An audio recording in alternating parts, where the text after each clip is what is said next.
A mugger who has spent 11 years behind bars after stealing just £1.50 is trapped in the prison system, a court has heard. Daniel Joseph Sayce was still a teenager when he was locked up indefinitely for public protection in 2006.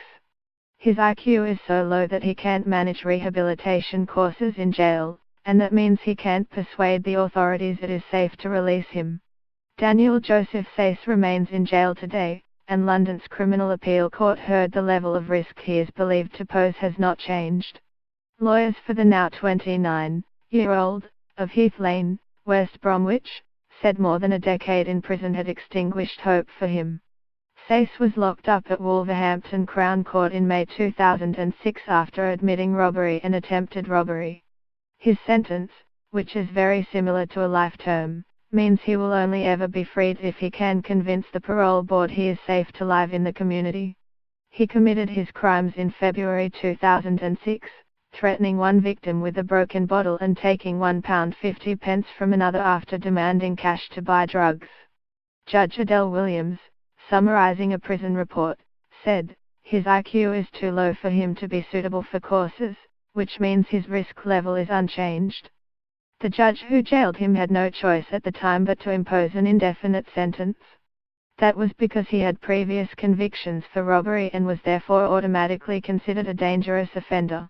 His minimum term was set at just 14.5 months, and that expired in 2007. But he remains in jail today, and London's Criminal Appeal Court heard the level of risk he is believed to pose has not changed. Judge Adele Williams, summarizing a prison report, said, "His IQ is too low for him to be suitable for courses, which means his risk level is unchanged." But the judge, sitting with Lady Justice Hallett and Mrs. Justice Whipple, ruled there was nothing legally wrong with Sayce's sentence. Dismissing his appeal, she added, "There are no grounds for concluding that the judge was wrong to make the statutory assumption that Sayce was dangerous." Once he was found to be dangerous, the court was required to pass an indefinite sentence. The controversial IPP sentence was introduced in 2005 by then Home Secretary David Blunkett, and resulted in nearly 8,500 prisoners being jailed indefinitely.